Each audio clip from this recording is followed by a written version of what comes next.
Bine ați revenit la Echilibru, sunt gazda dumneavoastră, psiholog Elena Harbour, iar astăzi avem o ediție specială. Suntem la Techir Girl, la festivalul de artă. Vom vorbi astăzi cu organizatorii și vom afla despre program și despre toate lucrurile minunate care se întâmplă astăzi, în prima zi de festival. Veți vedea că, în general și în totalitatea ei, arta oferă educație, îmbogățește sufletul și ajută să avem o viață mai bună, inclusiv să ne creștem calitatea vieții. Dar vă las să urmăriți ediția de astăzi, inclusiv interviurile cu organizatorii. Vorbim cu Doriana Tăut, coordonator. Bună ziua! Bună ziua! Mă bucur foarte mult să am ocazia să fiu la acest festival pe care l-ați organizat și l-ați coordonat în întregime.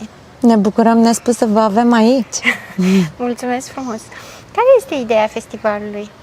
Festivalul de artă s-a născut din bucuria de a descoperi un spațiu, cum este orașul Techir Girl, un spațiu nealterat de latura comercială a vremurilor pe care le trăim. Oamenii de aici, considerăm noi că s-au gândit că vor să le fie bine și să le fie frumos și au avut grijă de spațiile lor și au păstrat aceste superbe ruine care ne înconjoară. Dacă ați avut ocazia să vă plimbați pe străduțe, puteți să descoperiți niște case care ascund povești ale unor oameni mari care s-au perindat pe aici. Vorbesc despre Mircea Eliade, despre Vasile Alexandrii, despre Cogălnicianu și mulți alții. Conceptul festivalului atinge aceste subiecte, atinge această dimensiune a artei. Festivalul pornește din dorința de a educa publicul, dar și turiștii care vin pe litoral și care de multe ori nu prețuiesc suficient locurile pe care le descoperă, critică în permanență ceea ce li se oferă și nu se gândesc că este și responsabilitatea lor să aducă un plus valoare locurilor pe care aleg să le frecventeze. Așadar, noi am gândit acest festival structurat pe 3 paliere. Avem un proiect ce se numește Artă în Educație, puteți vedea și pe tricoul meu. Este un proiect prin care 10 formatori din diferite domenii artistice au lucrat și vor lucra până în luna mai cu copii de aici, de la Liceul Teoretic Emil Racoviță, cu copii de toate vârstele, nu doar liceeni. Au ateliere de teatru și poveste, de film, de design vestimentar, de sculptură, de instrument. Încercăm să-i ajutăm să descopere nu doar care le sunt pasiunile, ci și faptul că arta chiar te ajută să trăiești mai bine, chiar este o ocupație destinată celor care au un nivel înalt de trai. Și spre asta tindem și noi. Cea de-a doua structură a festivalului se numește Iubește-ți orașul.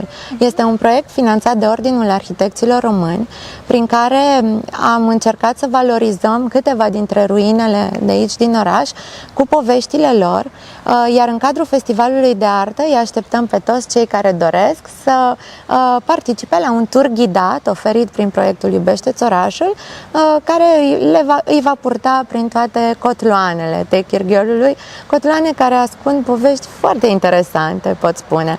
Iar cel de-al 3-lea palier este Festivalul de Artă, care începe astăzi și care pregătește o multitudine de surprize spectatorilor. Ca de exemplu? Ca de exemplu, să ne oferiți suntem foarte mândri de evenimentele care au caracter unicat, gândite special pentru spațiile de aici. De pildă, Parada de Costume Dobrogene aduce în prim plan colecționarii de la grupul Zestrea, care nu doar că strâng costume autentice, ci ei și cos, după modelele din muzee, modelele de care nu se poate atinge nimeni, ei cos cămăși lucrate în amănunt extraordinar de bine gândite și pe care le vor prezenta în această paradă. Tot alături de ei avem și un designer contemporan, dobrogean, Alina Pachițanu, Pachia, este cunoscută de către publicul larg sub acest nume, care va prezenta o colecție inspirată din țesăturile naturale ale vechilor costume dobrogene, însă îmbogățită cu elemente vegetale, cu elemente telurice, aducându-ne aminte de unde am pornit și care sunt acele valori cu care putem să ne mândrim. superb, este absolut extraordinar. Pe lângă parada de costume Dobrogeni avem un bal mascat în grădina botanică, adică gândindu-ne la ceea ce a scris Shakespeare în Romeo și Julieta, la ceea ce a scris Caragiale în Dale Carnavalului, noi am spus de ce astăzi nu ne mai putem distra așa, așa că am luat toată colecția noastră de costume, o ducem în grădina botanică și îi așteptăm pe toți cei cărora le este dor să se joace de ce-ar fi dacă, să vină să ia costume de la noi sau să vină cu costumele lor de acasă și să se distreze o seară împreună cu noi. Super, este absolut extraordinar. Eu sunt extrem de încântată de toate activitățile pe care le aveți și tocmai de asta am și făcut această ediție, ca să avem posibilitatea să invităm și pe ceilalți în mod direct și să vadă că arta este ceea ce ne îmbogățește sufletul, ne îmbogățește viața și avem nevoie de artă ca să putem să fim oameni mai buni, așa cum ne dorim. Un singur lucru o să vă mai întreb. Avem aici expoziție de fotografie și aici și acolo. Pe peretele din spate puteți admira expoziția Iuliei Mihalcea, expoziție care se numește La Strada. Da. Artista va avea și o lansare de carte, o carte de poeme, în seara asta de la ora 22 pe plaja de lângă Clubul Nautic Român, în cadrul unei seri de folk și poezie la foc de tabără. Vă invităm să ascultați în premieră și pentru noi și pentru dumneavoastră poemele artistei și poate ulterior puteți să corelați versurile ei cu câteva dintre imaginile pe care dânsa le-a expus aici. Iar în spatele meu sunt imagini din cariera artistului Jean Constantin, un artist care s-a născut și a crescut artistic aici în Techirghiol, alături de Constantin Tănase, care a crezut în potențialul acestui loc și care a întemeiat Centrul Cultural și Vila Scena și o mișcare artistică care în vremea lor prinsese amploare. Jean Constantin reprezintă astăzi emblemul localității. Teatrul în care noi ne aflăm îi poartă numele, iar asociația care a organizat, organizatorul principal este Asociația Culturală Jean Constantin, cea care și-a asumat cumva rolul de a duce mai departe moștenirea acestui mare artist. Vă mulțumesc foarte mult pentru informații și abia aștept să ne vedem la activități. Vă mulțumim și noi și vă așteptăm cu mare drag pe toți. Cu siguranță vă invităm și pe dumneavoastră în această seară. Totdeauna m-am apropiat de lucrurile profunde. De exemplu, m-am apropiat de cântecele adevărate din ritualul de nuntă, de cântecele adevărate din ritualul de cătănie, așa, de lucruri profunde. Lucrurile acestea trebuie să spun din loc. Poate voi aveți o imagine despre muzica asta populară, aveți o imagine eronată. Nu știți ce e muzica populară, ce este tradițional.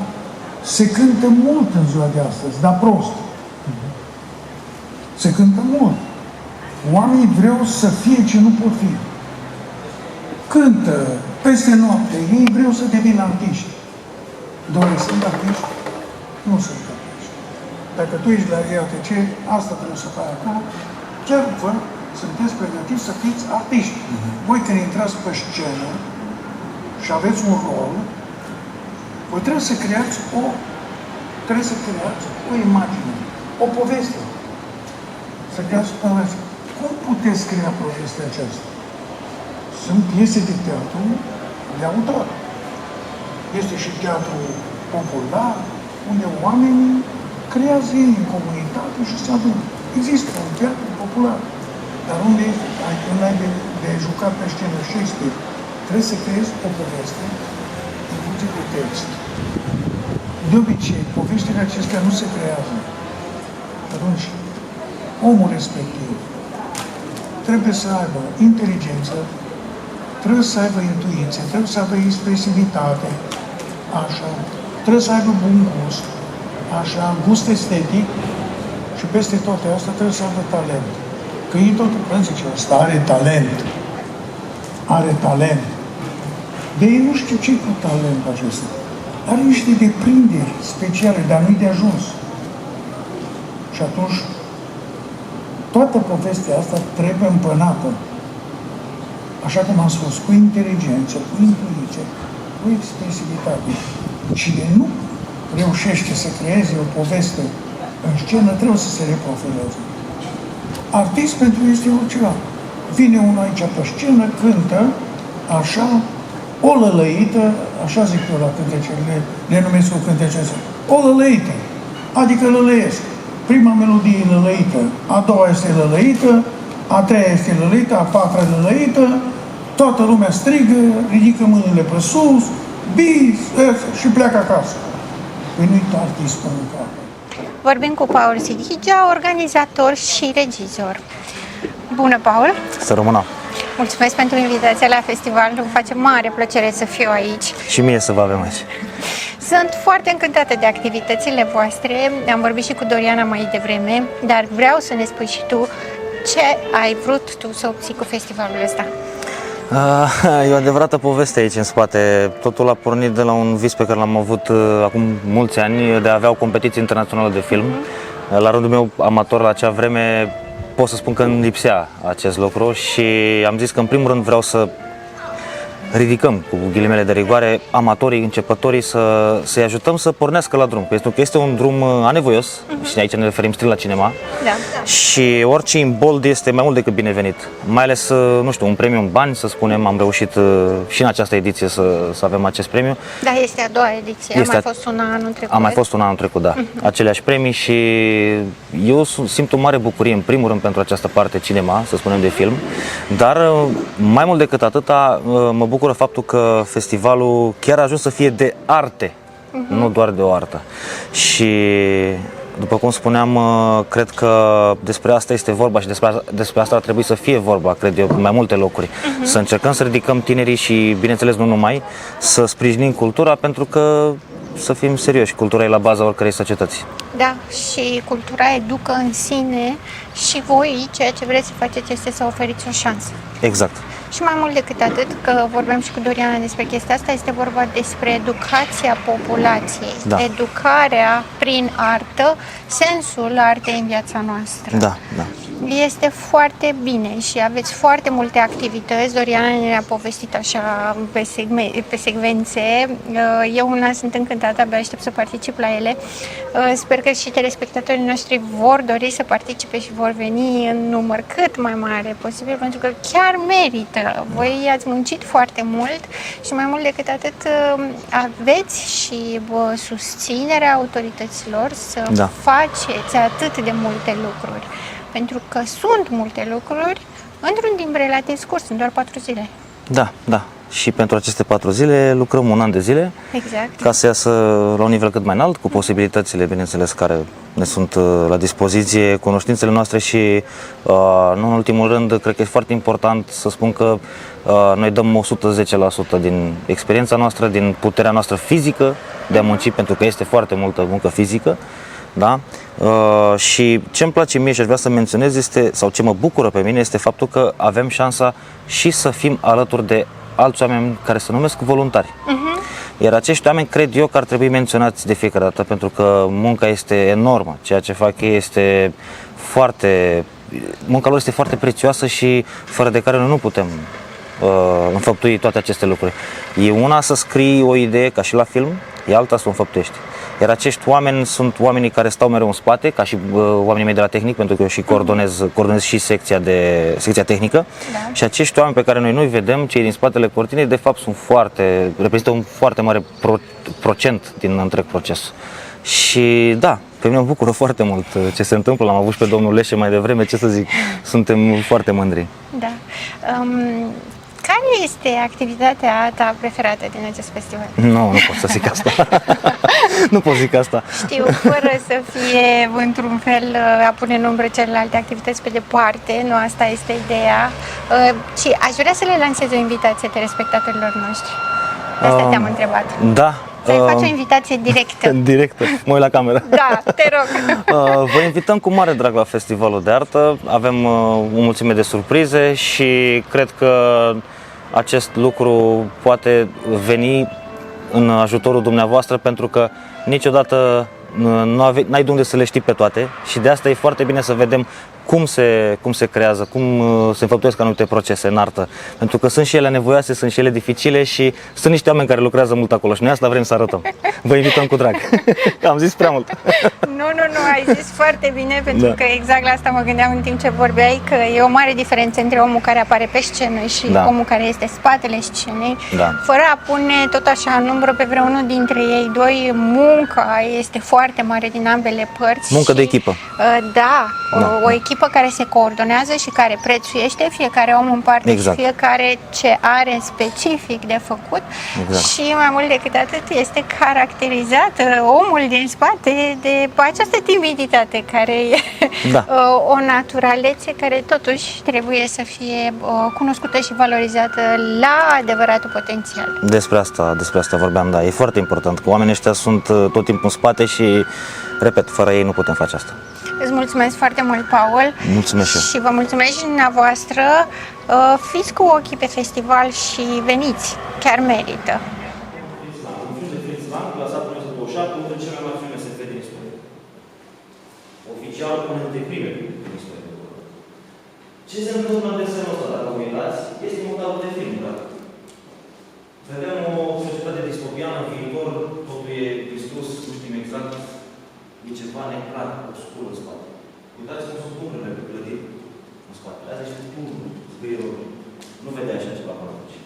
El și-a dat seama, soarele bate din spate, avem umbră în față, da? Ne jucăm cu umbrele pe față, avem un roboțel. Roboțelul este 27. E ceva. Fun fact, Star Wars, știe toată lumea, C-3PO, roboțelul, este după acel roboțel. S-a influențat, a luat influență George Lucas, foarte mult din Metropolis și din multe alte filme. Bun, deci este o sursă vastă de inspirație pentru mari regizori, chiar și contemporane. Vă mai dau un exemplu de un screenshot, un stil, cum zicem noi, de film. Ia uitați, cadrul de film, 1927. Ca să înțelegem un pic despre ce vorbim. Este un cadru de film, asta este machetă. Vă dați seama că e făcută de niște oameni. Asta nu mă lași pe ea. E la scară, e la putere. Băgat camera, da? E tehnici și speciale băgate în machetă, uitați cum vedem. Aia se poate agățare, vă dați seama, merge sub coață, trebuie la montaj să tai ață, să nu vezi că e legat coața, uitați jos, mașini, dar ce este foarte important, pe ce merge foarte mult în nostru arhitectură? Ok, avem oameni, avem aia mici, nu contează în cadrul ăsta. Noi avem un plan de ansamblu, regizoral, un plan de ansamblu, vedem de la distanță cât mai mult. Și avem arhitectură, uitați umbrele. Uitați reclamele, da? Ceea ce vedem astăzi pe Facebook. Deci dați așa la fel. Uitați reclamele, uitați, atenție foarte mare la reclame, că e corect și clar se văd. Încă o dată, 1927, 100 de ani. Aproape. Deci este incredibil ce a făcut acest Fritz Lang. După el a apărut filmul Noir, după Noir a apărut filmul Neo-Noir și așa mai departe. Batman Begins, Batman Christopher Nolan, poate știți, poate cel mai regizor, este foarte inspirat de Fritz Lang. Și nu numai. Deci ce vorbeam de cultura generală, e important un pic să trecem din ele. Hai să luăm un pic cu... Iată că ați avut ocazia să vedeți din culise cum arată Festivalul de Artă de la Techirghiol. Este un eveniment extraordinar la care recunosc că eu sunt fan și n-aș fi lipsit pentru nimic în lume. Am avut ocazia să vorbim și cu organizatorii și promit că vom reveni și cu o ediție următoare. Însă până atunci rămâneți în echilibru.